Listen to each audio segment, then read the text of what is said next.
Part 21 की starting होती है और डॉन और वान हारा ली के चिल्लाने की वजह से भागकर उसके पास आते हैं और हारा ली उन्हें अपने रैशेस के बारे में बताती है। तो दोनों उसे कंसोल करते हैं कि जल्दी रैशेस ठीक हो जाएंगे। और इधर गूनान एक रेस्टोरेंट की रिव्यू वगैरह देख रहा था बिकॉज उसे हारा ली को कहीं खाने को लेकर जाना था।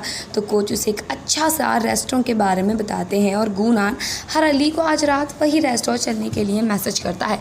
लेकिन हमारी हारा ली तो डिप्रेस पड़ी थी और उसके रैशेस जाने के बजाय धीरे धीरे बढ़ जा रहे थे, इसलिए वो गूनान से झूठ बोलती है कि उसे ठंड लग गई है और सिर में दर्द है और इसलिए वो नहीं जा पाएगी। और ये बात जैसे गूनान को पता चलती है वो उसे वीडियो कॉल करता है और हारा ली ब्लैंकेट के अंदर घुसकर उससे बात करती है, अपना फेस छुपाकर। गूनान उसे अच्छे से अपना ख्याल रखने को बोलता है। गूनान रात में हारा ली के लिए जल्दी से मेडिसिन लेकर उसके डोम आता है, लेकिन डोम का दरवाज़ा अंदर से बंद था, इसलिए वो चोरी छिपके एक खिड़की से अंदर आ जाता है और बेचारा बहुत मेहनत से वार्डन से बचकर हारा ली के रूम के बाहर आ जाता है। और हारा ली जैसे गेट खोलती है वो गूनान को देख दरवाज़ा उसके मुंह में ही पटक देती है और फिर ब्लैंकेट ओढ़कर दरवाज़ा खोलने को जाती है। और अब गूनान उसे सारे मेडिसिन देता है और उसे इतना परेशान देख हारा ली अपने रैशेस रिवील कर देती है और उसे बताती है वो बीमार नहीं, उसके फेस में बस रैशेस आ गए हैं, इसलिए उसने झूठ बोला।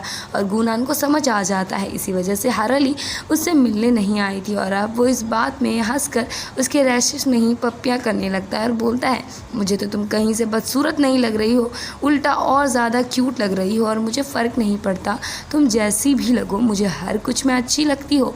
और अब वो दोनों किस करने वाले थे मगर तभी कबाब में हड्डी दस्तक देती है डॉन और वान, जो कि हारा ली को दरवाज़ा खोलने को बोल रही थी। और अब हारा ली गूनान को बेड के नीचे छिपा देती है और फिर गेट खोलती है। और जैसे डॉन बेड में बैठती है वो गूनान का हाथ दाब देती है अपने पैर से, जिससे उसे थोड़ा अजीब फील होता है, इसलिए वो बेड के नीचे देखने वाली होती है। लेकिन हारा ली कोई बहाना करके उसे रोक लेती है और तभी वहाँ वे आती है।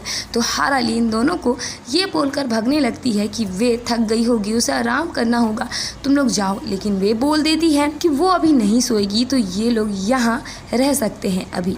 और अब वे की एक ड्रेस नीचे गिर जाती है, जिसे उठाने के लिए वो नीचे बैठती है और तभी वो गूनान को देख लेती है। लेकिन गूनान उसे चुप रहने का इशारा करता है और वो वैसे ही करती है और इन दोनों को भी जाने को बोलती है, ये बोलकर कि उसे अब नींद आ रही है। और उन दोनों के जाने के बाद गूनान बाहर निकलता है और वे उसे बताती है वार्डन सो गई है, तो अब वो जा सकता है। और मन ना रहते हुए भी गूनान को वहाँ से जाना पड़ता है। और इधर मिस लिंग शायद अपने अपार्टमेंट जा रही थी, जहाँ वो जाने से पहले मिस्टर जियांग का नाम अपने दीवार के पीछे देखती है, जो कि उसने ही लिखा था। और अब वो मिस्टर जियांग को एक मैसेज कर वहाँ से चली जाती है। और मिस्टर जियांग जैसे उसका मैसेज देखते हैं वो भागते हुए उनके अपार्टमेंट आते हैं, जहाँ मिस लिंग कब का जा चुकी थी। वो मिस लिंग का दिया हुआ वाइट फ्लावर का प्लांट लेकर जाने लगते हैं, जो कि मिस लिंग ने उनके लिए छोड़ा था। और तभी उनका ध्यान सोफे के पीछे जाता है और वो जाकर देखते हैं मिस लिंग ने उनका नाम लिखा हुआ था, जिससे वो समझ जाते हैं कि मिस लिंग उनसे प्यार करती थी। लेकिन वो ये बात भी समझ गए थे, अब बहुत लेट हो चुका है। और इधर अंकल हारा ली और उसके दोस्तों के लिए खाना लेकर आते हैं, जहाँ वो कोच के लिए भी ढेर सारी डिशेस लाते हैं, जो कि उनकी फेवरेट थी। और कोच वो सारी डिशेस बच्चों में बांट देती है और अपने लिए बस एक बॉक्स रखती है, जिससे अंकल का मुंह बन जाता है, क्योंकि उन्होंने वो डिश बहुत मेहनत से बनाई थी कोच के लिए। और अब कोच वो डिश ट्राई करती है और उन्हें रिव्यू देती है कि डिश बहुत अच्छी है। लेकिन वहाँ बैठे बच्चे वो डिश मुंह से उगल रहे थे, जिससे अंकल को असली रिव्यू मिल जाता है। और अब अंकल भी वो डिश ट्राई करते हैं और वो भी समझ जाते हैं डिश बिल्कुल बकवास है। और डॉन का कहना था अंकल और कोच के बीच कुछ चल रहा है, जैसे कि प्यार। तो हारा ली बोलती है तुम्हें कैसे पता? डॉन बोलती है अरे तुम्हें नहीं पता, मैं लव एक्सपर्ट हूँ, मेरे से कोई भी लवर बच नहीं सकता। और अब डॉन वान और हारा ली दोनों को लव लेसन देने लगती है। और अब नेक्स्ट डे हारा ली से मिलने मिसेस जियांग आते हैं, जो कि रो रहे थे और हारा ली इसकी वजह पूछते हैं। तो मिसेस जियांग बोलते हैं मिस लिंग कहीं चली गई है, मुझे समझ नहीं आ रहा मैंने इस प्यार को पहले क्यों नहीं समझा। 10 साल हो गए लेकिन मैं आज समझ पाया हूँ। तो हाराली बोलती है डॉक्टर लिंग को पता था वो सही कर रही हैं, इसलिए उन्होंने अपने 10 साल आप पर लगाए और अब आप अपने दिल की सुनो। तो मिसेस यांग बोलते हैं उसने मुझे अपना वक्त दिया, चांस दिया, लेकिन मैं समझने को तैयार ही नहीं था और आज जब मैं समझा हूँ तब बहुत लेट हो चुकी है। और अब हाराली उन्हें कंधे में हाथ रखकर उन्हें कंसोल करने लगती है और इन दोनों के इस हालात में गुनान देख लेता है और उसे गलत फहमी हो जाती है। और अब स्कूल गुनान एक लड़की के साथ आता है जो कि उसे ड्रॉप कर वहाँ से चली जाती है और हाराली को बिलीव नहीं हो रहा था वो लड़का गुनान है और उसके दोस्तों को तो लग रहा था वो लड़की गुनान की गर्लफ्रेंड है। और अब डॉन इन दोनों को उसके साथ ग्रुप डेट में चलने को बोलती है क्योंकि उसका कहना था उन लोग को भी प्यार में पड़ना ज़रूरी है क्योंकि सब प्यार में पड़ रहे हैं उन तीनों की सिवाय। और हाराली भी गुनान से गुस्सा थी इसलिए वो डेट में चली जाती है जहाँ पे वो काफ़ी बोर हो रही थी। और इधर रूई को वांग से पता लगता है हाराली वो और डॉन तीनों डेट पर गए हैं और इस बारे में वो गुनान को बताता है और गुनान पूरा पागल हो जाता है।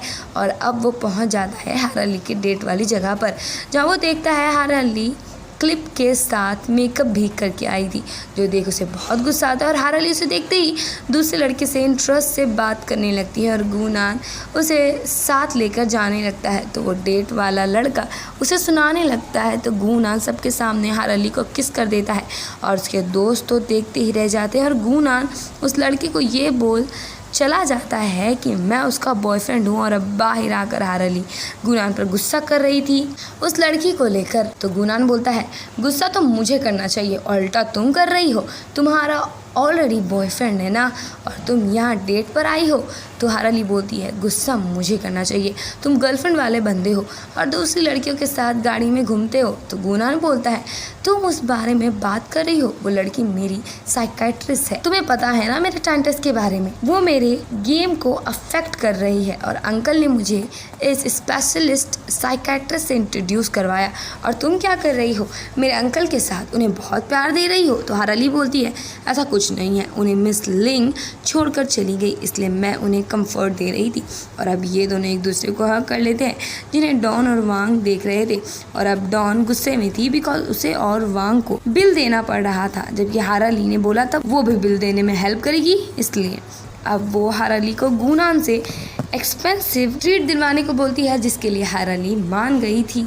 और वे हाराली को बोलती है फाइनली तुम्हारा सीक्रेट रिलेशन ऑफिशियल हो ही गया, कांग्रेट्स, तुम दोनों हमेशा एक दूसरे के साथ खुश रहो। और अब गुनान अपना गुड लक कॉइन वे को दे देती है और उसके कंपटीशन के लिए क्योंकि उसका कहना था इससे गुड लक आता है और उसके साथ भी अच्छा होगा। और अब नेक्स्ट डे हाराली देखती है अधिकतर लड़कियां का ध्यान गुनान के हैंडसम फेस पर था इसलिए वो बोलने लगती है मैं जा रही हूँ ट्रेनिंग में तो मेरे पीठ पीछे कुछ होना नहीं चाहिए। तो गुनान उसे प्रॉमिस करता है ऐसा वैसा कुछ नहीं होगा। और अब गुनान हाराली को बस के पास छोड़कर वहाँ से चला जाता है और हाराली अपसेट होकर अंदर बैठी हुई थी जहाँ गुनान उसके बगल में आकर बैठ जाता है और वो खुशी से पागल हो जाती है।